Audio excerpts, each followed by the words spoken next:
Bonsoir à tous. Ce soir, je ne vais pas vous faire un discours. L'honneur reviendra à une dame. Le message de la diaspora vous sera livré par Madame Nicole Guéhi, deuxième vice-présidente de Diaspora Ivoirienne UK. Je vous remercie et bonne fête à tous. Madame le premier conseiller représentant la marraine de la diaspora ivoirienne UK, Madame l'ambassadrice Marie-Claire Boakamou, distingués membres de l'ambassade, Madame Touré Noura, présidente de cette cérémonie, Mesdames et Messieurs, les représentants des partis politiques, Mesdames et Messieurs, les présidents d'associations et ONG, distingués chefs religieux, chers amis de la Côte d'Ivoire, honorables invités, chers frères, braves femmes de Côte d'Ivoire, je voudrais, au nom de la diaspora ivoirienne UK et à mon nom personnel, vous saluer respectueusement. Permettez-moi de vous dire merci pour tout l'effort déployé pour être à cette cérémonie ce soir. Il s'agit pour nous d'une cérémonie d'importance capitale. C'est la commémoration de la Journée internationale de la femme et pour nous une cérémonie d'hommage à la femme ivoirienne. Comme vous le savez, chaque année dans le mois de mars, le monde entier célèbre la femme. Il s'agit d'une tradition représentant plus de 90 ans de lutte pour l'égalité, la justice, la paix et le développement.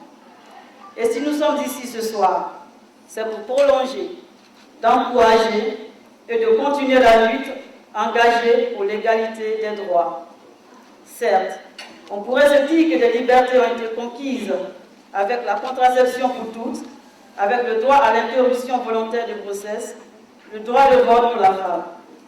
Mais on pourrait aussi dire que des avancées ont été accomplies sur le plan politique, avec des femmes ministres, des femmes députées, des femmes chefs de parti, avec la parité notamment, la nouvelle loi du mariage dans notre pays, où la famille est désormais gérée de façon collégiale avec l'homme et la femme. Mais que dire de l'effectivité de ces principes à l'Assemblée nationale, à la vie publique en général, qui ne constatent pas aujourd'hui des disparités de situations dont les femmes sont victimes dans le travail, la formation, la santé, les sphères de prise de décision, bref, dans les domaines essentiels de la vie quotidienne. C'est pour toutes ces raisons que nous devons continuer la lutte. La liberté, l'égalité, la dignité de la femme est une cause universelle. Ce n'est pas l'engagement d'une soirée, ni le combat d'une année, et je sais que nous pouvons y arriver. Nous saluons la mémoire des Amazones, nos mères avec à leur tête Anne-Marie Raji, Marie Corée. Aujourd'hui encore, ces héroïnes sont d'actualité. En effet, au moment où notre pays, la Côte d'Ivoire, emprunte la voie de la réconciliation, après les tristes événements dont je vous ferai l'économie ce soir, il est important que nous, les femmes, nous retournons le blason de nos aînés pour amener nos hommes à la paix. Il ne saurait avoir de paix sans la femme, car la femme est source de vie et d'amour.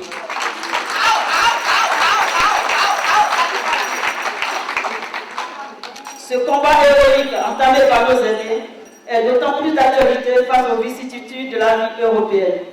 La vie que nous vivons en Occident nous amène parfois à perdre nos repères.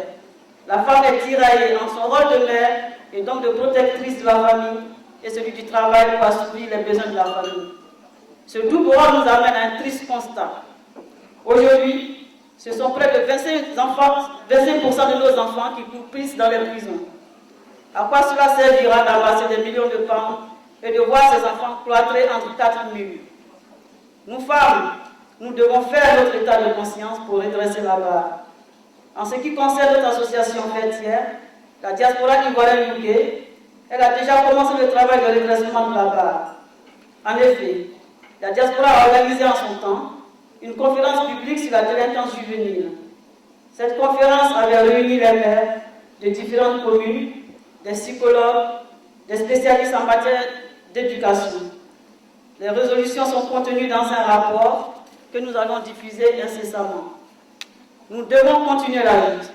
C'est pourquoi ce soir, nous voulons encourager la femme de Côte d'Ivoire, particulièrement celle qui vit au Royaume-Uni, à s'engager davantage pour son épanouissement, l'éducation de ses enfants et le progrès de sa famille.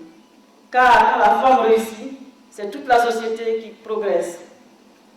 Madame Touré Noura, présidente de cette cérémonie, votre choix en tant que marraine de cette cérémonie n'est pas un hasard.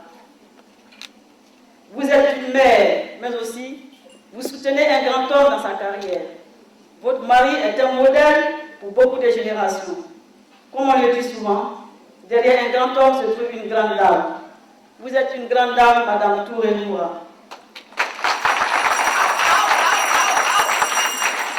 Transmettez nos infinis remerciements à votre époux, Monsieur Touré Habib Kolo.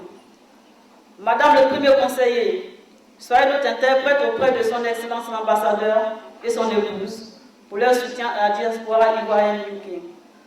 Brave femme de Côte d'Ivoire, femme au foyer, femme battante, femme intellectuelle, femme politique, femme étudiante, femme commerçante, femme engagée, bref, femme ivoirienne tout court.